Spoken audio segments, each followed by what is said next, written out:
Welcome back to another Summary Sunday. I am your host Lost Hope, and this week we're going to be diving into the Old World, Imperial Legions, and Middle-earth, as well as some Warhammer Plus.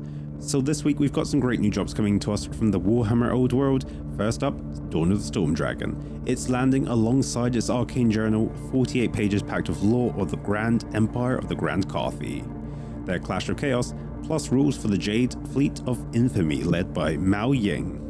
Some new magical items and some terrain rules for the Wastelands and Shadowlands. It has even linked up campaigns for the 3 new scenarios. Speaking of dragons, Mao Ying, the Storm Dragon herself, is getting a beautiful new kit in both human and dragon form. She's cold, she's aloof, and she's ready to turn chaos into smoking craters with her storm powers. Backing her up are her Jade Warriors, Khafi's heavily armored infantry who form the backbone of her armies. This box builds 20 warriors, or 2 units of 10 if you want to do that, armed with swords, shields, or halberds, and comes with 404 transfers. Next, we've got the Jade Lancers, heavily armored cavalry with long spears, perfect for smashing through enemy lines. This kit builds 10 riders, or 2 units of 5, and yes, another 404 transfers to go along with that army. For artillery support, we've got the Grand Cannon and the Fire Rain Rocket, built in the workshops of Nan Gao and crewed by Ogrins of House Smoke and Powder. You can build these 2 cannons and rockets, or you can choose to mix and match. There's also Northern Province's transfer sheet with 261 decals, banners, lanterns, and cloth designs. All the Mao Ying transfers you could ever want. And finally in the Old World, we got something straight out of my nightmare, the Payton, a majestic stag twisted by beastman magic into a predator that lures its prey into a grisly end. Definitely friends of my sleep paralysis demon material. Moving on to Legion Imperials, we've got a massive new book. Liber Strategia is a massive 240-page collection that updates the core rules, plus expansions like the Great Slaughter, the Devastation of Tehran, and the Rise of the Dark Mechanicum.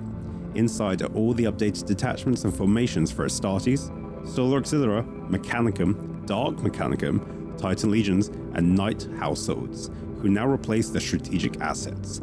Basically, this is a reference guide for your new Imperius players. And on the model front, the Osiris are getting an armored parade.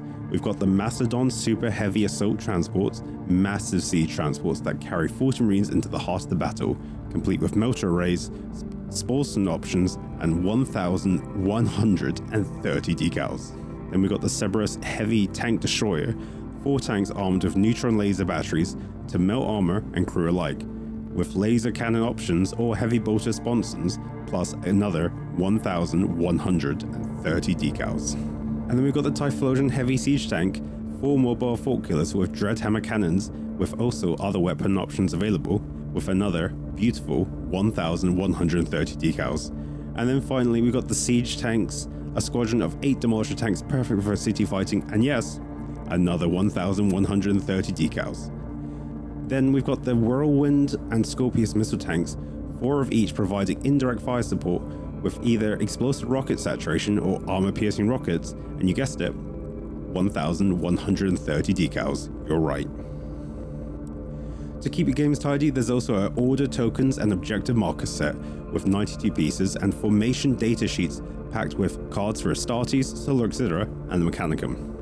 And then we're heading into the Middle-earth. Forge World has 2 new resin kits this week. The Gunnerbad Catapult Troll, a literal cave troll with a siege weapon on its back, perfect for knocking down walls and foes. We have a cave troll, never felt more accurate. And then we have the War Drakes of Ruin, smaller but terrifying dragonkin that fight alongside Eastlings with paralyzing venom to lock enemies in place just before lunch.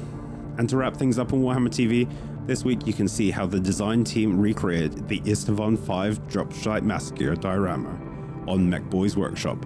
Then stick around for the battle report as the Imperial Fists and the Sons of Horus clash in a bloody 3,000 point Legion Imperials match. And we'll see you next week on Summary Sunday.